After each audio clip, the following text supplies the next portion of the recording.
Put a sponge inside your fridge, and you won't believe the result the next day. If you thought this sponge was just for dishwashing, you're mistaken. Its uses go far beyond that, which is exactly what I'm going to show you.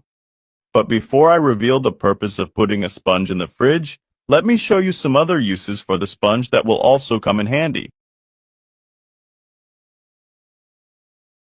If you have a garment full of lint, and you keep trying to remove it with tape, you're wasting your time. Just get a new sponge and scrub the garment with the green side. There you go, problem solved.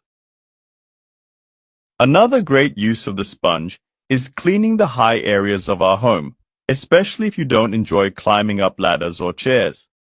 Just make a hole in this portion of the sponge. Add a bit of detergent and some water. Then just put a broom handle in the hole we've made, and there you go. You'll be able to clean the bathroom ceiling, the kitchen ceiling, or any other place you want. All this without having to climb on ladders. If you notice a lot of dog hair on your dark clothes after washing them, the sponge is your solution. Before starting the washing process, add a sponge. By doing this, you're creating something that attracts the hairs. It will